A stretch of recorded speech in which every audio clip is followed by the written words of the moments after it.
So I'm Nigel Adams, I'm from Oxfordshire in England, and proud to have been invited over to the Irish Hedge Laying Association's annual hedge laying event, and I'm judge today.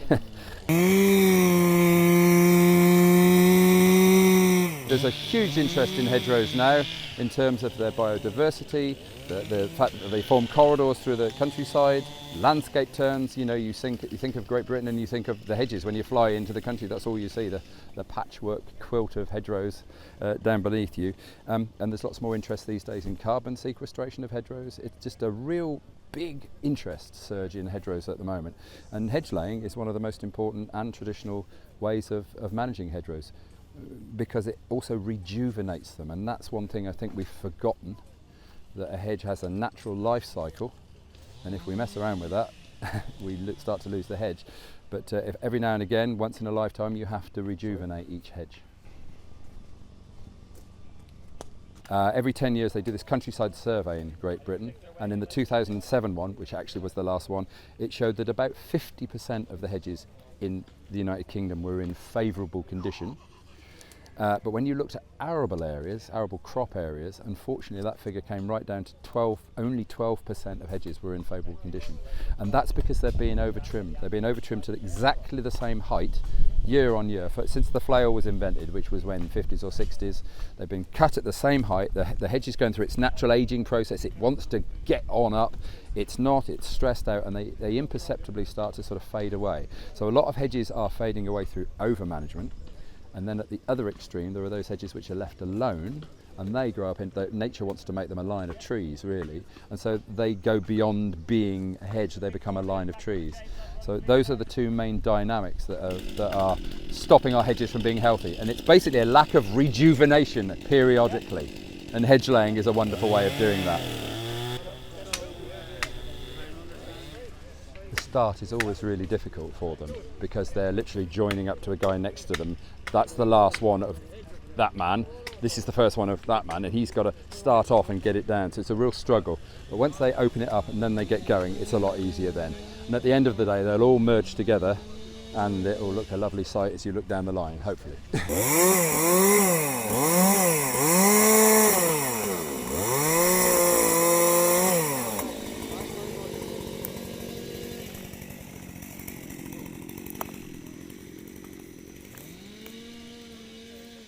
Imagine hedgerows not being there. I mean, it would just be a barren wilderness of nothingness, you know. So they're there, but we've got to understand that they are natural things. They're very dynamic things, actually.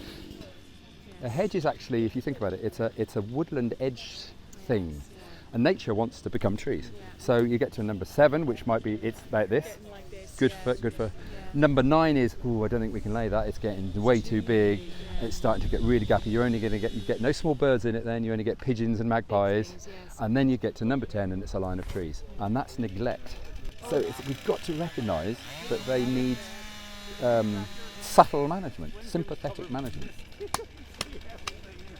Don't fuss with that anymore. You waste time and energy on that. That's all right.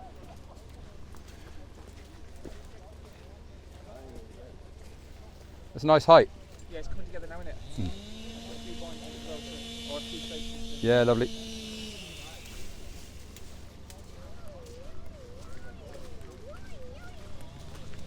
We've had this continuity of history of hedge laying for hundreds of years now, so we've never had to sort of reinvent it. It's kept going, and there's lots and lots of regional styles. There's probably, we could describe about 30 regional styles, of which about 18 are commonly used.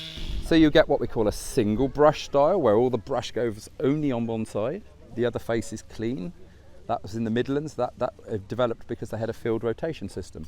And so the clean side, that field there, would go into crops. No animals in there this year, whereas all the brash is over this side, so I'm the cow, I'm coming against a wall of brash, I can't get in, you see? So that's a Midland style. Some styles, the Welsh styles, they've got sheep both sides all the time, so this is a double brush hedge. The brush is left both sides of the hedge. Lots of little nuances like that in each individual style, and it's important to keep them going, and I wouldn't dare say one is better than the other. It's really, really good. Try not to, it's a fault of us all, you can lose 5 minutes just going, And actually, all you need to do is that one and that one, push them in and you're done. Then check it's all right and then move on to the next. Try and get the stakes perhaps a little bit close. Are you binding? I can't remember, no. Yeah, well I was going to, if I have time I'm going Yeah, to give it a go. then because the binders are quite thin, you need to have the stakes quite close together. Close yes.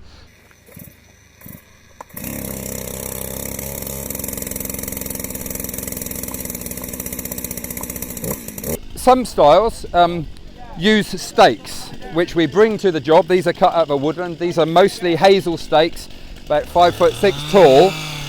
These are sharpened at one end, put in along the hedgerow, placed about that far apart, which I believe is the old Roman cubit.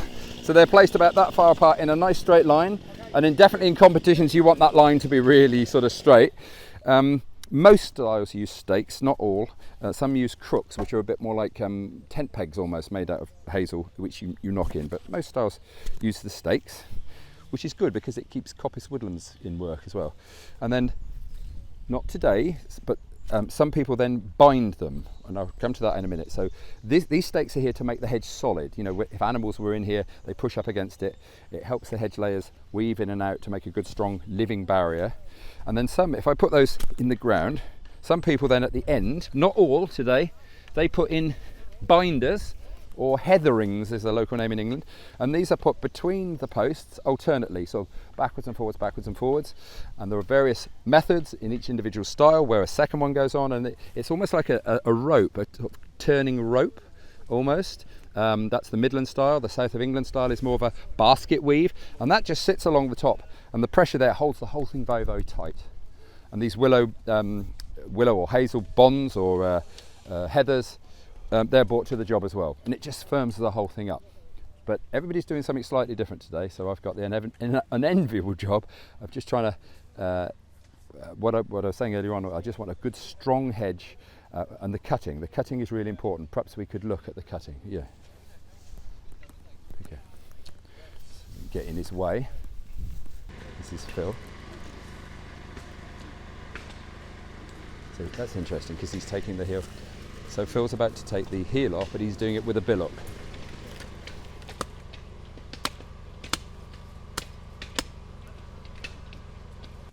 So the whole principle of hedge laying, and it's the same for every style, is the cutting technique and the fact that the laid hedge is a living entity at the finish. So imagine this here, we call this a pleacher. Imagine that being vertical, so it's like these are uncut, they're way up above my head. We cut diagonally from the opposite direction of where it's going. We diagonally cut through, right the way down, thin, all the way down. And that looks incredibly thin. It's enough in there to carry the cambium up and down, through the cambium layer, the sap up and down. Very, very thin, but it's still living. This is called the heel, and in a minute we'll take that off because we want new growth, like this, which is already occurring actually. We want that to come up from the base, so that if it's laid again in 30 years' time, we're cutting low to the ground, because that's what makes it, the animals can't get through. So this is a really good cut. That's the angle that they're all going to be at. He'll take the heel off and then he'll turn around and bring the next one over, and then he'll put his stakes into the hedge as he goes along. Thank you very much.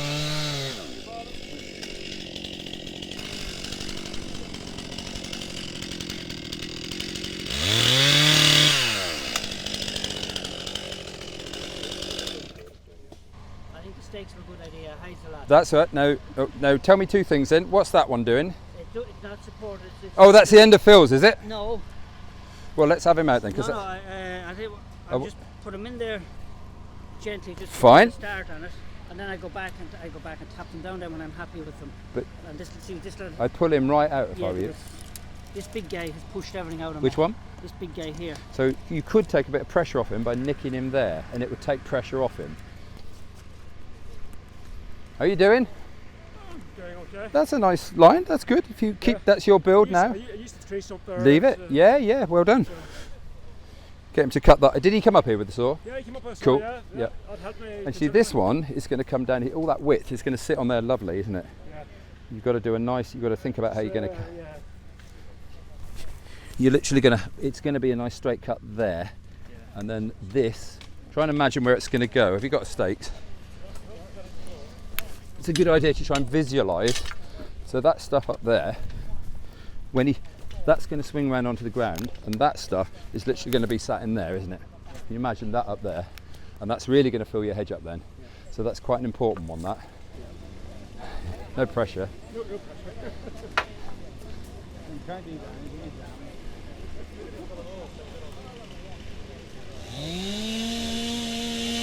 Oh, is that way?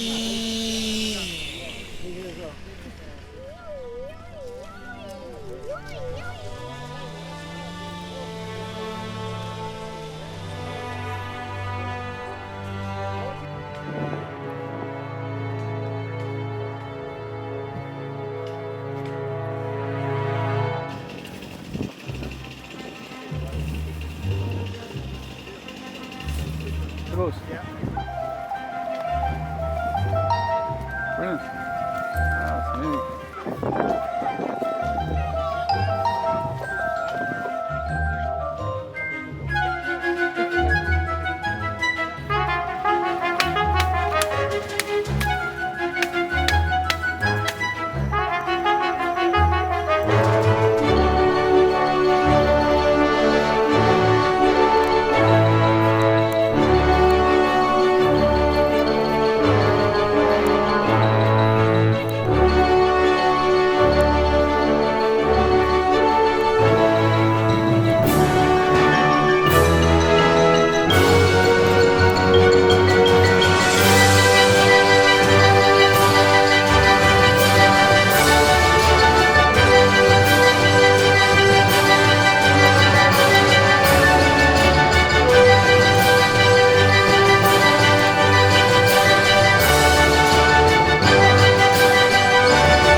So thank you very much for having us. It's been a great day, great show.